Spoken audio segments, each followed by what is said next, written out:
Buenas tardes, amigos. Continuando con el diplomado sobre el sistema acusatorio oral y litigación. En esta oportunidad vamos a trabajar a la limón esta conferencia con el profesor Alcide Chinchay. Él enseña en la Universidad Tecnológica del Perú, en la Academia de la Magistratura. Es uno de los que más experiencia tiene en reforma procesal penal porque en realidad ha trabajado en Distrito Judicial de la Reforma, que es en Huaura. Actualmente él es fiscal supremo adjunto y está interviniendo en casos contra altos funcionarios de la República con el artículo 99 de la Constitución Política.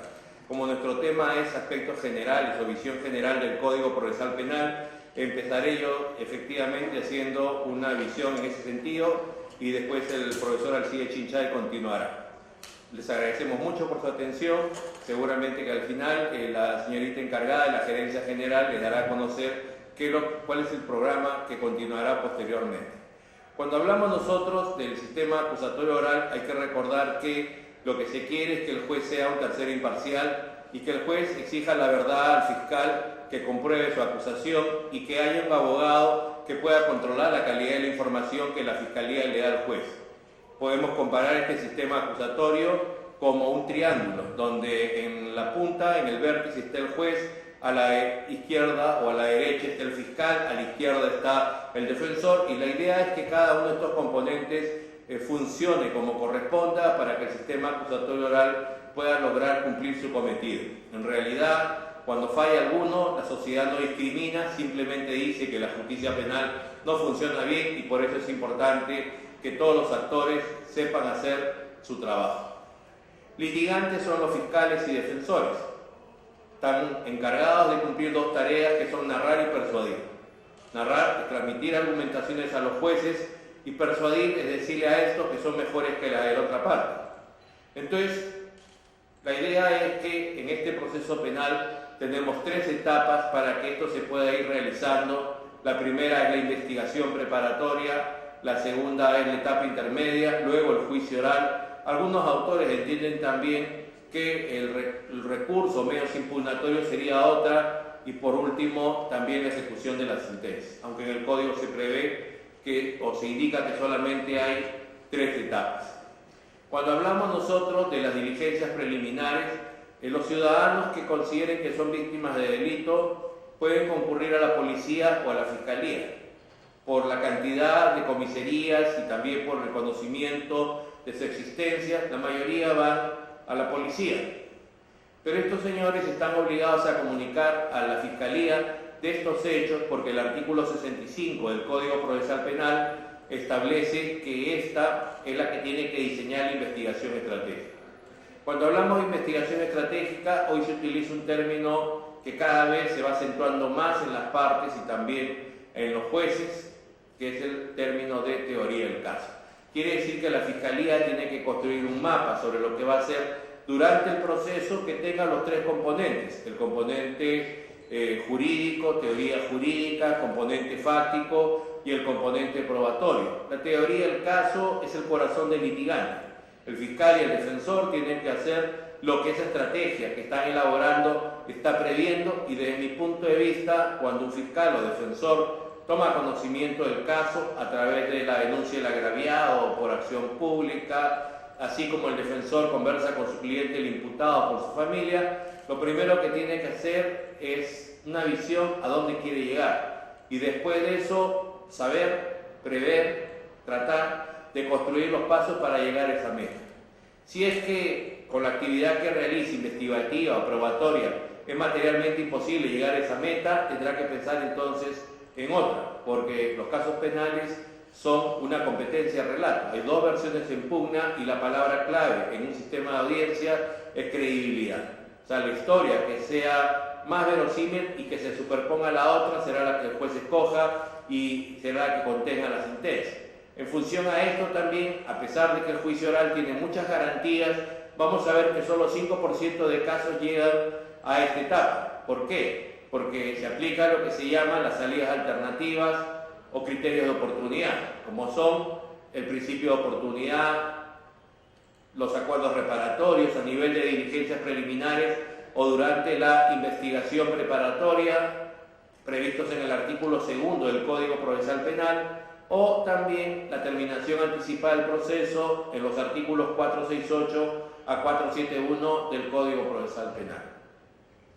Cuando hablamos nosotros de que la Fiscalía tiene que diseñar investigación estratégica, pues su brazo operativo es la Policía Nacional, de tal manera que esto que está previsto en la Constitución Política del Estado, artículo 159, las funciones del Ministerio Público, artículo 166 de la Policía Nacional, hace que los guarismos 1 más 1 tengan que no sumar no 2 sino 3, o sea que se produzca este proceso de sinergia o retroalimentación a fin de que los ciudadanos podamos estar protegidos y que ese soporte moderno del proceso penal, que es la eficiencia, se pueda dar, o sea que no hay impunidad, que hay una respuesta a la víctima, que hay una respuesta a la sociedad, pero que también a la vez se encuentra un punto donde esta converja que se llama garantías, que se respeten los derechos de los imputados. Entonces, ese mapa es el que va a servir para que la Fiscalía con la Policía, la Fiscalía dando instrucciones jurídicas en los casos que sea posible,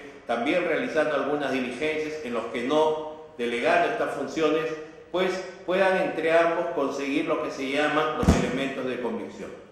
Elementos de convicción que, si es que hay un detenido y es un delito común, la duración de este plazo no puede ser mayor a 24 horas. Si es un caso de drogas, de terrorismo, espionaje, la duración de este plazo no puede ser mayor a 15 días. En todo caso, si es que es un caso común y el imputado está en libertad, estas diligencias preliminares no deben durar más de 20 días. Entonces, en esos plazos que hemos indicado, la Fiscalía, si es que logra establecer que el hecho constituye delito, identificar al imputado y la acción penal está vigente, formalizaría la investigación preparatoria. Durante los elementos de convicción es un derecho que tienen los imputados a contar siempre con abogados defensores, a que se les comunique de cualquier elemento de convicción que se vaya a realizar para que participen a fin de que puedan controlar la calidad de esa información, también a solicitar al fiscal actuar en algún elemento de convicción, porque como este es el director de la investigación preparatoria, no solamente debe buscar información para tratar de desvirtuar la presunción de inocencia del imputado, sino también permitir que éste pueda controlar la calidad de esa información, pueda ejercer ese derecho de defensa, y por eso decimos que la Fiscalía tiene que actuar con objetividad. En los casos que esto no sea así, se ha previsto también en este Código Procesal Penal, y justo hay una jurisprudencia vinculatoria de noviembre del 2009, que se pueda realizar la audiencia de tutela de derechos. Esta audiencia de tutela de derechos tiene que ver con proteger los derechos del artículo 71 del Código Procesal Penal, derechos del imputado. Son los mismos, ustedes recordarán, que estaban previstos en la Ley 27934 de 12 de febrero del 2003, me estoy refiriendo a la que regula las diligencias preliminares. O sea, esta actividad que se tiene que realizar desde el comienzo del caso y los derechos que estábamos y que se protegían y se repiten en el Código Procesal Penal son aquellos que tienen que ver con, por ejemplo, el conocimiento de los cargos por el imputado, el derecho a tener abogado, el derecho a ser examinado por un médico legista, a que no se ejerza coacción, en fin, ahí está taxativamente en el artículo que he citado, y esta audiencia de tutela de derechos lo que ha hecho es prever que solamente va a proteger estos derechos, pero también un tema importante es que ha incluido un tercer espacio, una tercera oportunidad para que se pueda excluir la prueba ilegalmente obtenida. O sea, en el Código Procesal Penal ya lo teníamos en la etapa intermedia, donde se prevé que no se puede pasar a juicio oral con prueba que haya sido obtenido así, o ya lo teníamos también antes de la sentencia, donde una disposición decía que los jueces en la deliberación de la sentencia no pueden incluir prueba obtenida ilegalmente, y ahora tenemos un tercer espacio, un tercer momento al comienzo de los casos que me parece muy bien, a fin de que los imputados, cuando consideren que se han afectado sus derechos fundamentales, puedan pedirle al juez de la investigación preparatoria también que ésta se pueda excluir. Esta audiencia de tutela de derechos también ha considerado y ha resuelto un tema que se estaba produciendo con mucha intensidad y que era necesario también tomar una decisión. Y es decir, que esta no permite que pueda haber un control de la formalización de la investigación preparatoria. O sea que esta formalización de imputación por parte del fiscal no puede ser controlada a través de este mecanismo. En todo caso, debemos inferir que podría ser, supongamos que hay un problema de tipicidad de causa de justificación, a través de una excepción de improcedencia de acción, o quizás en la etapa intermedia se podría pedir el sobreseimiento del caso. En fin, según la estrategia de la defensa, tendrá que prever qué es lo que es mejor hacer para contrarrestar una formalización de la investigación preparatoria, y entonces eso es lo que comprende esta audiencia de tutela de derechos, que es una que va a proceder principalmente por estas diligencias preliminares que se realizan en este momento. Entonces hemos dicho pues que en las diligencias preliminares el director de esta es el Ministerio Público, que trabaja los temas con la policía, que tiene que trabajar con objetividad, pero también tiene que cumplir un principio que se llama el de mínima exhaustividad en la investigación. O sea, en este Código Procesal Penal hay una gran diferencia entre la información que se produce durante diligencias preliminares e investigación preparatoria con la que se va a producir en el juicio oral. La primera, como hemos dicho, se llama elementos de convicción y la segunda se denomina elementos de prueba. Solo se puede condenar con elementos de prueba que se produzca en un juicio oral, público, contradictorio, con inmediación, condiciones de igualdad, unidad y contradicción.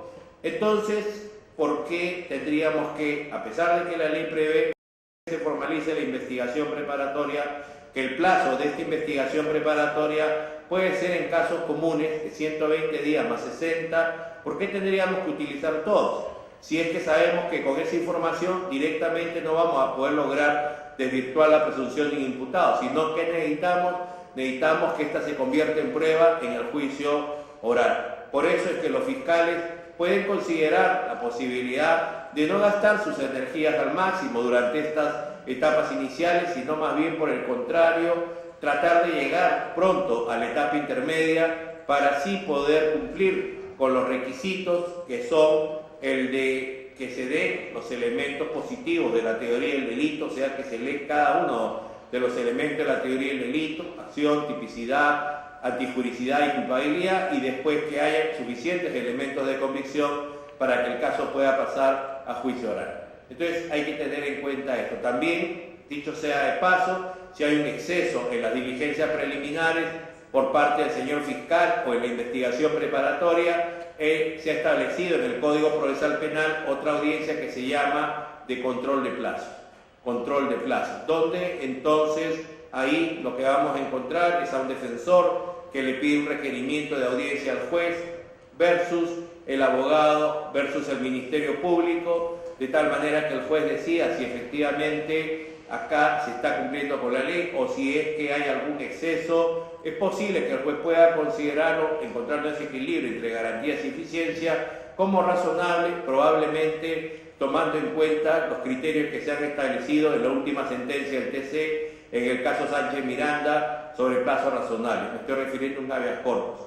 Entonces el asunto está que normalmente estos criterios son tres: complejidad del caso, diligencia del fiscal y el juez, obstruccionismo de las partes, que ahora han sido clasificados como criterios objetivos y subjetivos por parte del Tribunal Constitucional. Y sobre esa base el juez decidirá qué es lo que corresponde. Lo que sí queda claro es que en ningún caso el exceso de plazo por parte de los fiscales, sea en diligencias preliminares o en la investigación, va a producir el archivo del caso. Y eso ha sido después del caso del general Chacón, donde el TC indicó que ese precedente no se iba a extender a otros, y en todo caso los excesos pues pueden generar responsabilidad disciplinaria para los fiscales, para los policías, pero nunca van a producir la caducidad de la acción, como al comienzo se quería establecer en estos casos.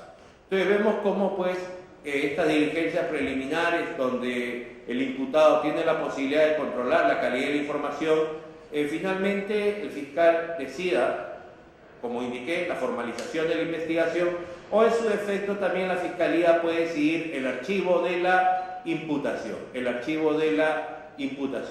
Archivo que por lo tanto puede generar que quien es el agraviado exija que el fiscal superior emita un nuevo pronunciamiento para ver si este archivo es legal o no es legal, y sobre esa base el fiscal superior declarar este recurso como fundado o infundado. Si lo declara infundado, pues tendríamos cosa decidida y en el supuesto de que esto sea porque se da la faz negativa de la teoría del delito, entonces el archivo sería definitivo, porque no es un tema de falta de elementos de convicción.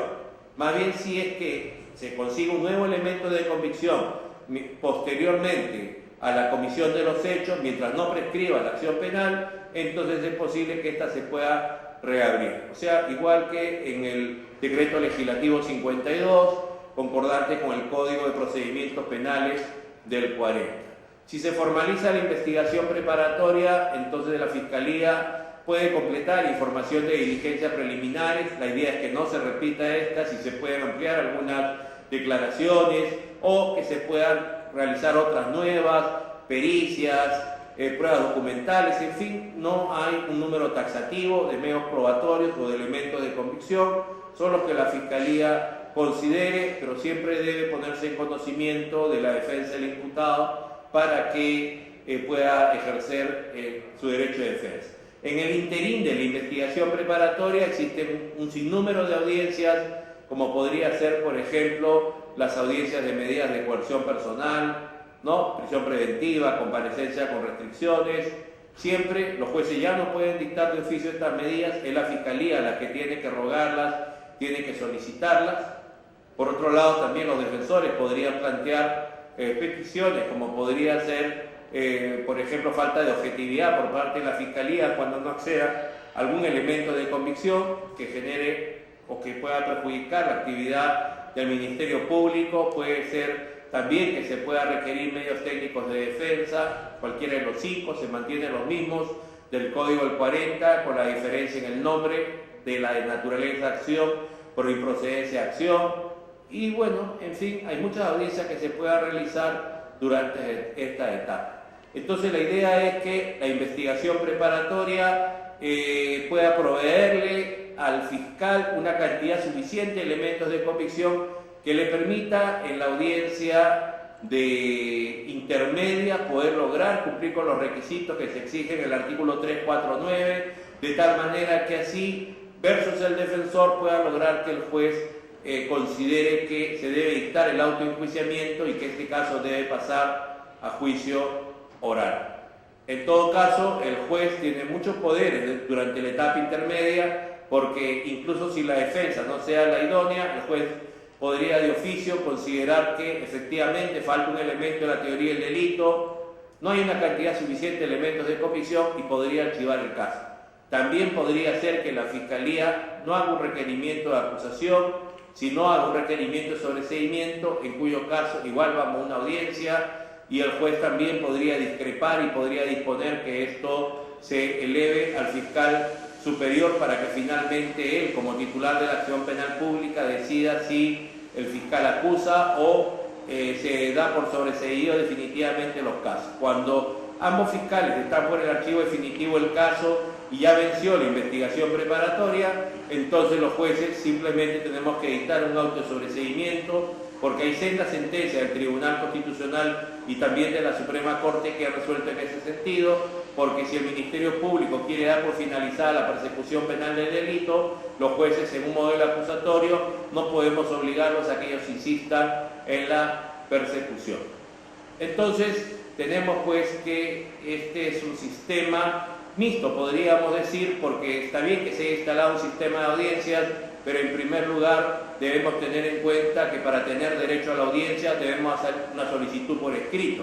Y eso se ha establecido y se ha corroborado en noviembre del año 2010 en los acuerdos plenarios de tutela de derechos y de proceso inmediato y acusación directa, en el sentido de que para qué vamos a ir a una audiencia si el pedido se puede rechazar de plano porque es inadmisible. O sea, pido un control de plazos en una audiencia de tutela de derechos, es inadmisible. Pido que se actúe un elemento de convicción en una audiencia de tutela de derechos, es inadmisible, y de eso se trata, que no se pierda tiempo, porque también es muy importante el tema de los tiempos, porque en función a eso se puede programar el número de audiencias que hayan durante el día para los jueces, y sobre todo la justicia penal cuesta porque hay que pagar sueldo a los jueces, a los fiscales, a los defensores públicos, que en un 60% de casos patrocinan, hay que pagar los locales, luz, agua, teléfono, y también tienen que venir muchas veces abogados particulares, eso tiene un costo para la defensa de los imputados y por lo tanto la idea es que las agendas judiciales deben manejarse con bastante precisión para que el impacto no pueda ser negativo, las audiencias se puedan realizar, se puedan notificar a todas las partes, en fin, o sea, detrás de estas etapas de investigación preparatoria e intermedia, detrás de la parte jurisdiccional o fiscal o la defensa de los abogados, hay un tema sustancial que es la administración. En realidad hoy día nadie discute sobre qué modelo es mejor que otro, cuáles son las etapas, cómo tiene que ser el tema en los recursos. Digo que sea el tema prioritario. El tema prioritario hoy es la parte administrativa. ¿Cómo hacemos para que las audiencias se produzcan, no se frustren, para que los testigos vengan o no? Y eso es un tema muy interesante, muy importante, que compete a ingenieros, que compete a administradores, que compete a economistas, y por eso cada vez instituciones como el Poder Judicial, el Ministerio Público están siendo auxiliados por esta clase de expertos, porque tenemos que ver muy bien que esto se concrete y además también que se pueda asignar un número de audiencias que sean razonables para jueces, un número de casos que sean razonables para fiscales y para defensores públicos, de tal manera que ambos, fiscales y defensores, cuando vayan a una audiencia, puedan cumplir con los 3 requisitos imprescindibles para que puedan proveer al juez una información de la mayor credibilidad. Estos 3 requisitos son los siguientes. Número 1, conocer el caso. Número 2, conocer el caso. Y número 3, conocer el caso. Estamos cambiando de un sistema escrito a un sistema oral, de un sistema inquisitivo a un sistema acusatorio. Y entonces, ¿cómo podemos hacerlo si han pasado tantos años con el primero? Y entonces es más o menos pensar como si Diego Forlán, ¿se acuerdan quién es Diego Forlán? El mejor jugador de fútbol de Sudáfrica 2010 lo fuera porque conoce el manual de las reglas de la FIFA o porque conoce la jurisprudencia de la FIFA. Tendríamos que preguntarnos qué ha hecho Diego Forlán para llegar a ocupar tan alto cargo.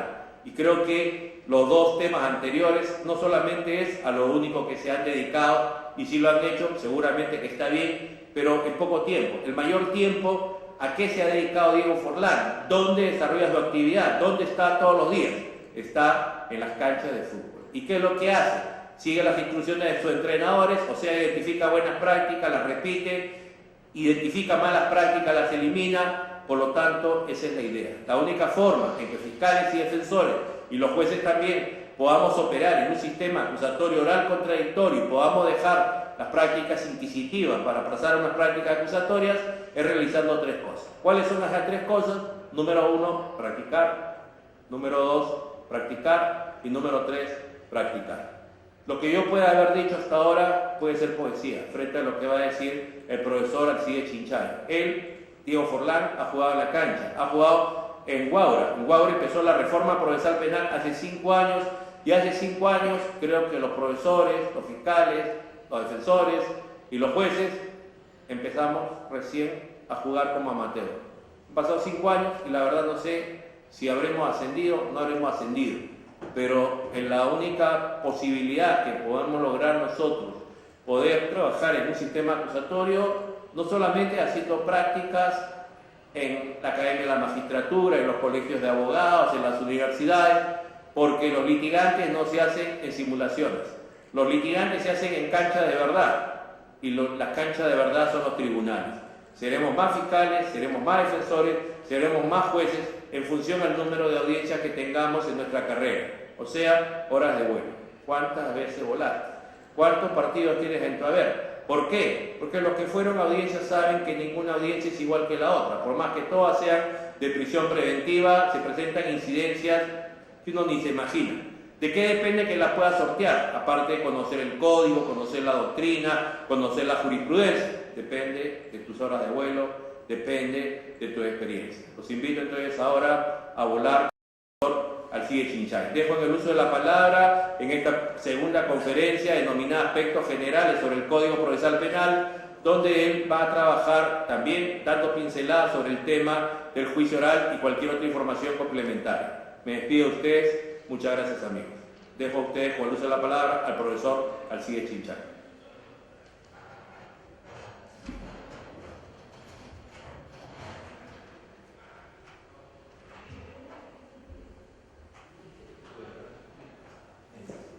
Bien, agradezco esta entusiástica bienvenida de José Antonio Neira. Quisiera compartir en los 3 minutos en que pienso ocupar el tiempo de ustedes algunas reflexiones sobre el tema de la audiencia. Ello a propósito de una crisis que he detectado en los últimos meses, acaso en los últimos años, 2 años o año y medio. Se trata de la crisis de la litigación oral. ¿Y esto por qué?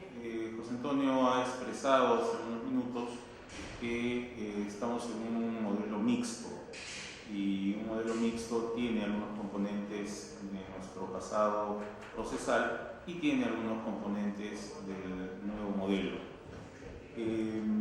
Las personas que son más devotas, le tienen más cariño al antiguo modelo, sostienen que la litigación oral es una práctica, digamos, importada del mundo anglosajón, del derecho del common law, y que ello no es aplicable a nuestra realidad. Y se basan principalmente en el hecho de que la litigación parece estar hecha para el jurado, y como sabemos en el Perú no existen jurados.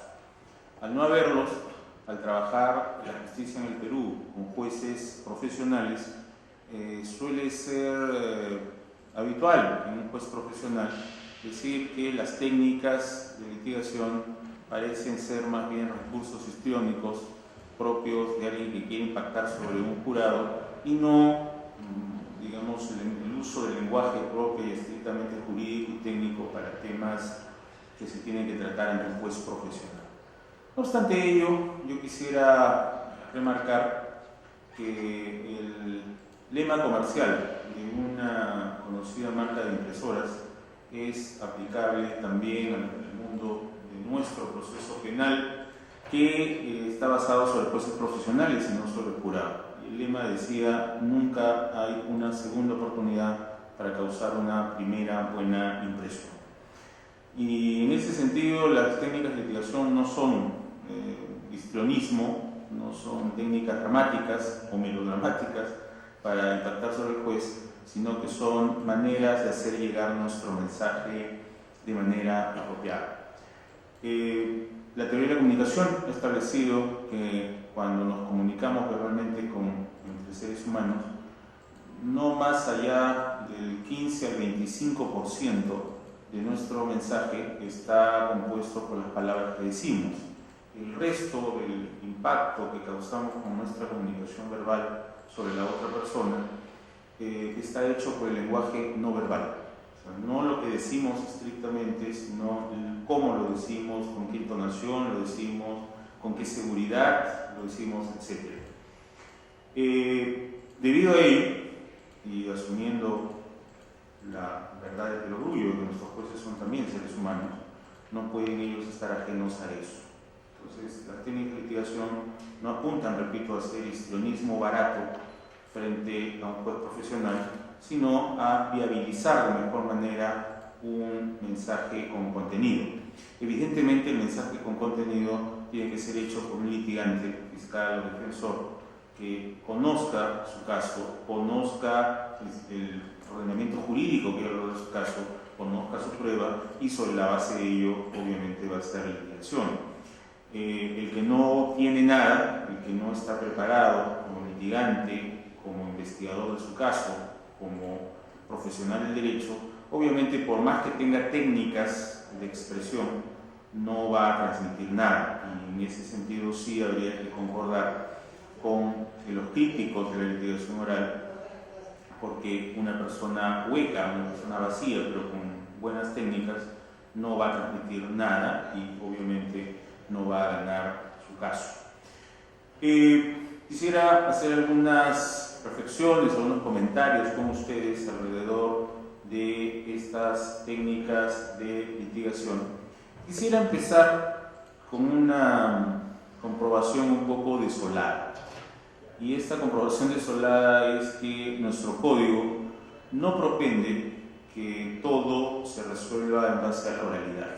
Nuestro código deliberadamente busca, en ciertos casos específicos, que el juez resuelva teóricamente, además de lo que dice el litigante, sobre la base de lo que hay en el expediente. Me temo que en la realidad, en muchos casos, no se trata de que, además de lo que dijo el litigante, el juez se base en el expediente, sino que se basa en el expediente en lugar de lo que se expone oralmente. A esto lo denomino yo la pseudo-oralidad o la falsa oralidad, es decir, actuaciones procesales que dan a entender, que nos quieren mostrar que el señor juez está resolviendo sobre la base de la oralidad, que en realidad detrás tienen a un juez que ingresa a la sala de audiencia llevando en su USB la resolución sobre la incidencia, la articulación, el pedido de garantías o incluso la sentencia, porque ya leyó el expediente, ya se formó un criterio sobre esa base y ya resolvió sobre ello.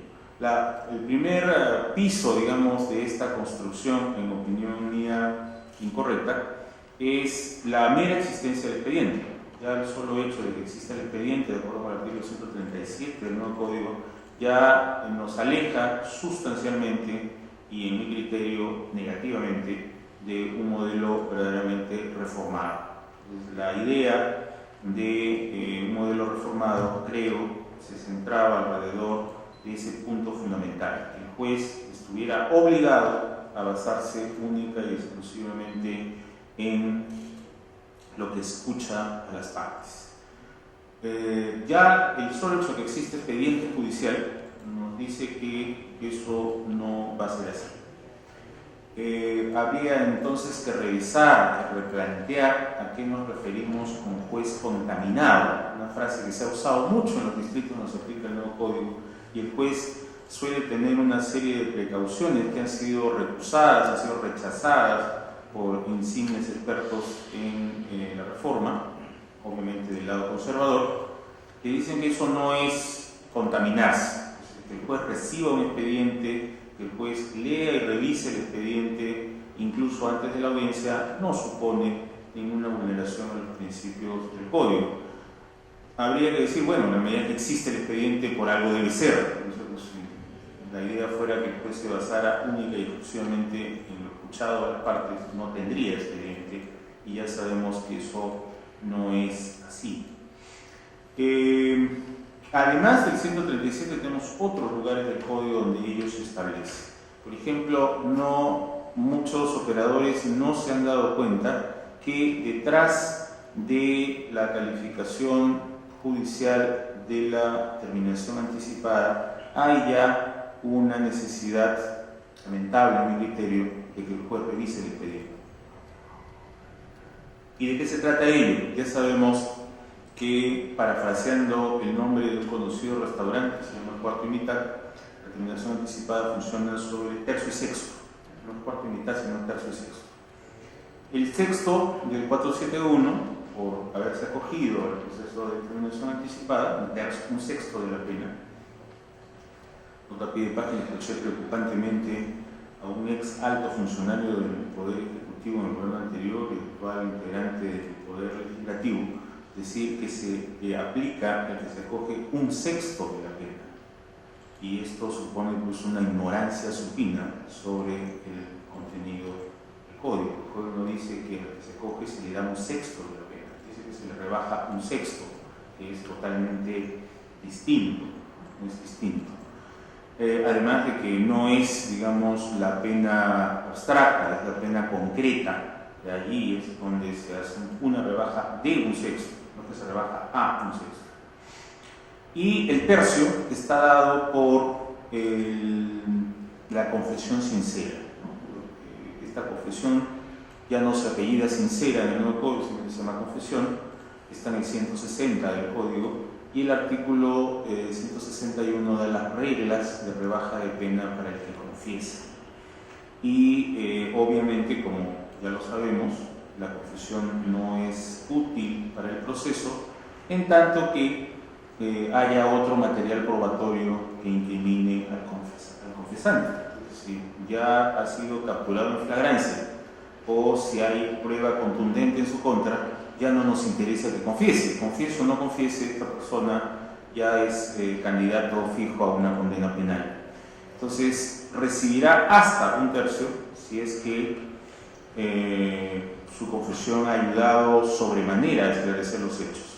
Si las pruebas en realidad ya están creando sobre él un marco de sindicación sólida para el Ministerio Público, obviamente ya no merecerá un tercio, merecerá menos, porque su colaboración a través de la confesión simplemente ayudará un poco a esclarecer la verdad de lo que sucedió. No será, digamos, una ayuda completa y rotunda. Y obviamente, si está en el extremo señalado por el 161, que ha sido capturado en flagrancia, los elementos de prueba son contundentes, teóricamente no debería recibir nada, ninguna rebaja de este tercio, solo recibirá un sexto. No se conocen muchas experiencias de reos que se quieran acoger por solamente el sexto. Hasta donde sé, por ejemplo, en Piura, el doctor Juan Carlos Checle me refería que ha habido ese prodigio de la naturaleza, ¿no? De que un reo acepte terminación anticipada solamente por el sexto y renunciando al tercio por haber sido capturado en flagrancia o haber prueba contundente en su contra. Pero bueno, el hecho es el siguiente: es el juez el que tiene que decidir si la porción de rebaja por confesión que está dando el trato entre el fiscal y el acusado o el imputado merece ser ese monto, 5 sextos, un séptimo, 3/16, etc. Y cómo sabe el juez si es que este señor merece este tercio o merece un sexto o merece un séptimo de rebaja de pena. Bueno, lean el expediente. No hay otra forma en que el juez pueda hacer esta valoración de si el trato hecho entre el fiscal y el imputado es correcto o no, sino como leyó el expediente ya tiene una opinión formada. Por lo menos tiene una opinión formada si es que no ha llegado incluso al extremo de entrar ya a la audiencia teniendo en su UCB la resolución ya hecha.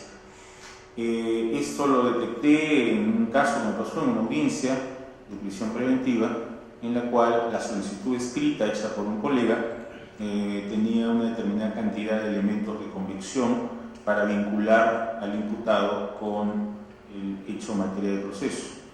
Al darme cuenta que había un defecto sobre la cadena de custodia en uno de estos elementos, al momento de yo tener que sustituir a mi colega porque se salió un curso comisionado por la institución, yo no mencioné ese elemento porque tenía este problema de cadena de custodia.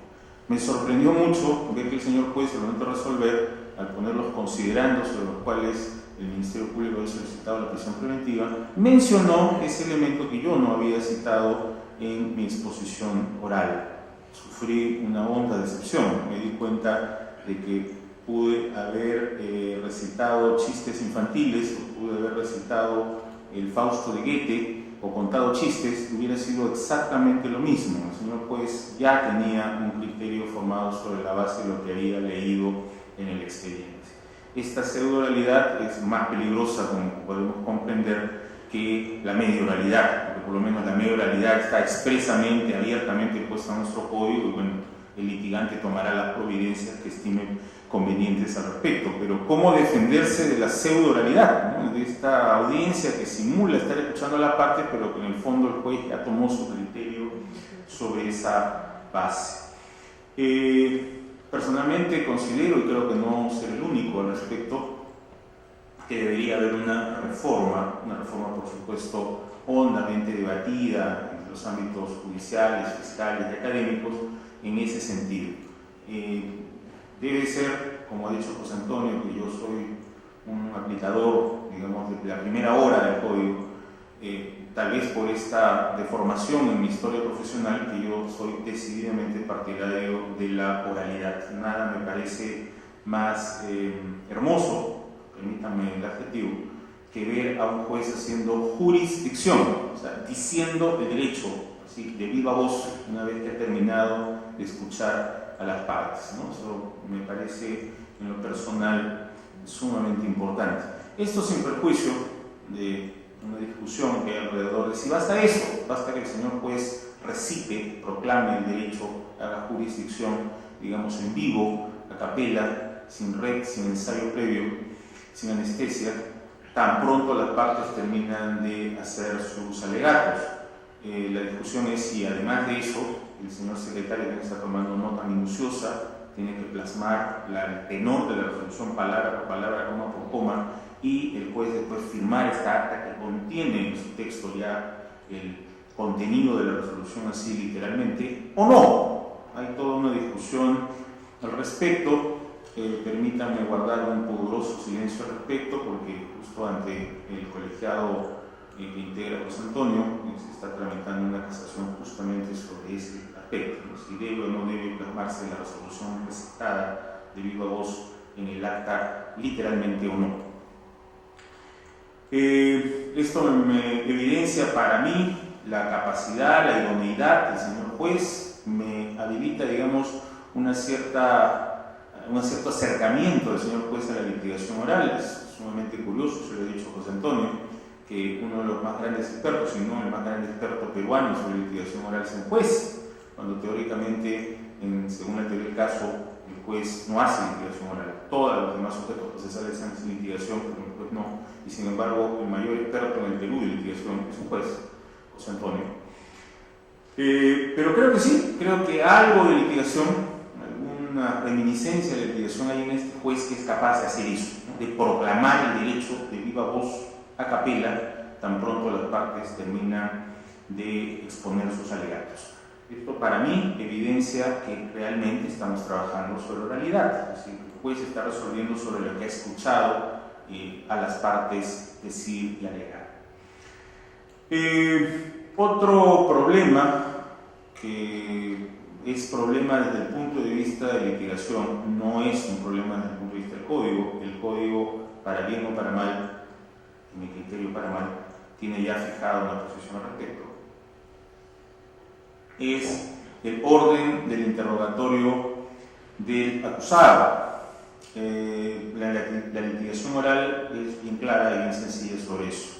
Interroga el abogado, el litigante, favorable, amigo, cercano de la persona que va a ser interrogada, y contrainterroga el litigante, el abogado, pues, fiscal o defensor, que sea contrapuesto a la persona que va a ser interrogada.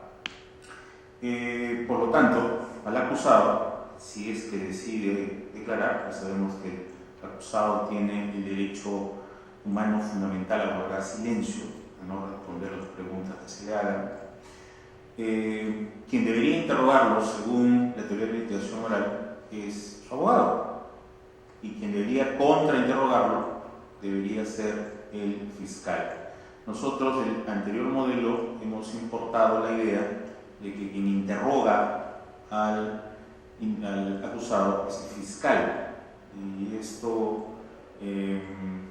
ha llevado incluso en algunos distritos judiciales los jueces, aplicando el artículo 10 del título preliminar del Código, digan que eso es incorrecto y que en aras de los principios de la litigación, el principio de oralidad que está consagrado en el título preliminar del Código, invierten el orden de los factores. Entonces, primero interroga el abogado y contrainterroga el fiscal. Este cambio que algunos órganos jurisdiccionales se permiten, la verdad se ha dicho cada vez menos,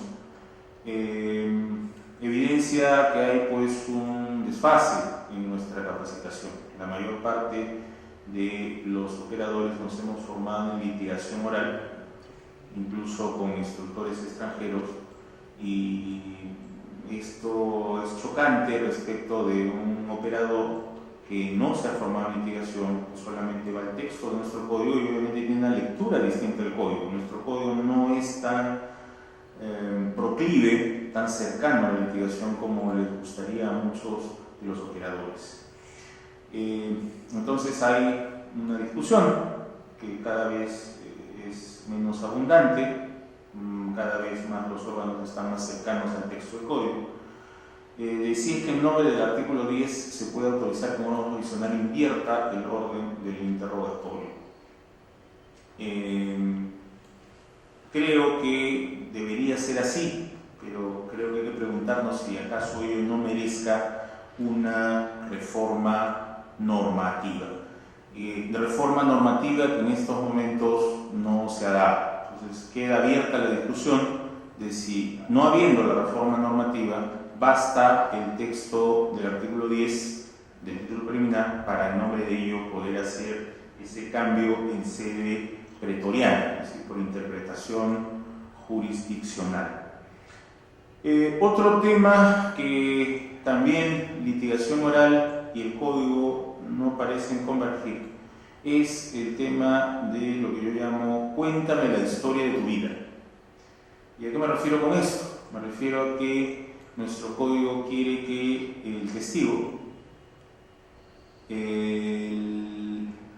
ya sabemos el agraviado se interroga igual que el testigo, con las mismas reglas que el testigo, y que el perito, antes de ser interrogados, hagan una exposición libre de los hechos que vienen a aportar al proceso, y que solo después de haber dado su narración libre, recién sean interrogados.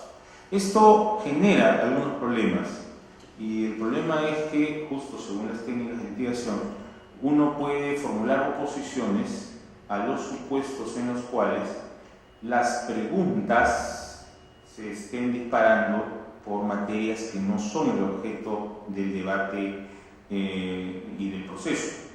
Pero en eso de cuéntame la historia de tu vida, no hay preguntas, nadie le está preguntando nada. Entonces la persona tendría la potestad de dispararse, ¿no es cierto?, por donde mejor lo estime conveniente en su relato, y no habría para las partes un mecanismo técnico de pedir que se concentre en la materia del debate, la materia del proceso, la materia de la imputación.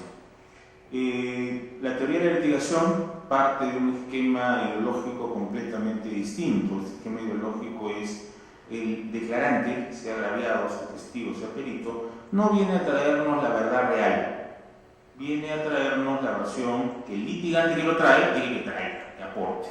Entonces, basta de hipocresías. Si este señor abogado, sea fiscal o sea defensor, lo ha traído para que diga que el imputado no estaba en el lugar de los hechos, entonces de frente que vaya el litigante a apreciar esas preguntas, punto. No nos dé un circunloquio previo. Si es que el litigante que está interrogando a ese testigo, perito o agraviado está ocultando en sus preguntas información importante para que el juez resuelva, entonces se supone que para eso está el contrainterrogatorio. La otra parte sacará esos otros aspectos, hechos, matices, distingos, características, etcétera, que permitan hacer saber que el litigante que lo interrogó estaba omitiendo alguna información importante. Y con eso, en primer lugar, ahorramos tiempo, y en segundo lugar tenemos a un declarante que solo va a decir lo que es útil para el proceso, ¿no?, ya sea importante desde el punto de vista de una de las partes o importante desde el punto de vista de otra de las partes, pero no se perderá tiempo en circunloquio previo, ¿no?, de cuéntame la historia de tu vida. Nuestro código, repito, para el agraviado, para el testigo y para el perito no es favorable, y esto se debe a que hay dos concepciones de para qué se hace el proceso y qué finalidad tiene la actividad probatoria. Los del antiguo modelo creen que la actividad probatoria se hace para descubrir la verdad histórica. Habría que preguntarnos filosóficamente si tiene algún sentido eso de la verdad histórica. ¿Por qué? Porque esta frase, la verdad histórica, la verdad real, parece entender que los seres humanos podemos acercarnos a los hechos tal como pasaron. Y no, así hayamos visto los hechos, siempre tenemos una versión de los hechos. Ver, o sea, que nuestros ojos tengan la capacidad de captar la luz, ver un hecho, no significa que estemos aprendiendo la realidad tal como fue. Siempre es una interpretación. El mejor ejemplo que yo uso académicamente para estos efectos es lo que pasó en Cajamarca en 1532, ¿no? Dicen los cronistas, ingresaron los españoles montados en sus animales, eso fue lo que vieron los habitantes de Cajamarca y los integrantes del ejército de Atahualpa, y lo que ellos interpretaron es que se trataba de un animal de 2 cabezas y 6 extremidades. O sea, nunca habían visto a un ser humano montado encima de un animal, y por lo tanto, al ver esa rara combinación que nunca habían visto antes, pensaron que esa masa corporal era un solo ser y no 2, uno encima del otro. Entonces, creo que esto evidencia claramente que ver un hecho no significa captarlo, entre comillas, tal como fue. Siempre es una interpretación que se hace respecto de lo que vemos, lo que oímos. Entonces, ese mito de que a través de la prueba yo voy a aprender, voy a agarrar la verdad real, eso no existe, nunca ha existido, sencillamente no es humanamente posible, así de simple. Entonces siempre es una versión, los hechos son interpretados por el fiscal de una manera, esos hechos son interpretados por la defensa de otra manera, y el juez no se escapa de eso. Dentro del triángulo que José Antonio nos ha dicho, el juez también, a través de su sentencia, da una tercera versión, una tercera interpretación de esos hechos. Entonces, lo único que sucede es que el modelo anglosajón es consciente de ello. Ellos saben que fuera de versiones de los hechos no hay cómo acercarnos a la realidad. Nadie agarra la realidad tal como pasó. Siendo consciente el modelo acusatorio y oral de ello, se dice, bueno, dado que este señor declarante no viene a traernos la verdad real, viene a traernos una interpretación de los hechos, entonces vuelvo a decir, basta de hipocresía, ven y da tu versión de los hechos. Ya después yo evaluaré si esa versión de los hechos se acerca o no a la realidad, sí o no y en qué medida. Debido a esta discrepancia, creo que nuestra actividad probatoria suele ser farragosa, larga, y definitivamente, como ha dicho José Antonio, no tenemos tiempo, no tenemos los medios para eso. Creo que debemos hacer los esfuerzos conducentes a que podamos concentrar los actos de juicio, los actos de investigación, para que realmente podamos darle a la ciudadanía resultados que realmente satisfagan el legítimo interés social. Este interés social, que creo que ya lo sabemos, solo indirectamente se conecta con fines de seguridad ciudadana, pero que de todas maneras, a través de esa vía indirecta, tiene algún aporte que dar al problema de la seguridad ciudadana. No es la solución, toda vez que el derecho penal actúa después que el daño ya se hizo, ¿cierto? No puede haber intervención penal predelictual. Entonces, solamente por eso, creer que el sistema de justicia puede ser la solución al problema de seguridad ciudadana es en absoluto equivocado, pero dentro de su aporte a través de la prevención general y la prevención especial, alguna incidencia tiene, y para cumplir cabalmente ese rol, lo que necesitamos es, como ha dicho José Antonio muy certeramente, un número manejable de casos.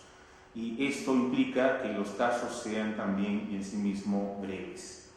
Estos mamotréticos expedientes, ¿no?, que tienen 235 tomos y 810.000 folios, son justamente expresión de que nuestra actividad probatoria, por querer agarrar la realidad con las manos, lo único que hace es empantanarse, dilatar y darle a la ciudadanía la sensación de impunidad y de que el proceso está lleno de una serie de formalidades inútiles. Para poder cumplir con el rol social que tiene la Administración de Justicia, creo que es necesario no solo tener un número manejable, razonable de casos, sino que cada uno de los casos que tengamos los manejemos en un tiempo célere, de manera eficiente, sin dispersarnos, sin hacer dispendio de recursos, y eso solo se logra con una actividad probatoria certera, estratégica e inteligente. Esperemos que los próximos años que se nos vienen alrededor del Código Procesal Penal permitan afianzar buenas prácticas, como José Antonio ha dicho. Les agradezco su atención.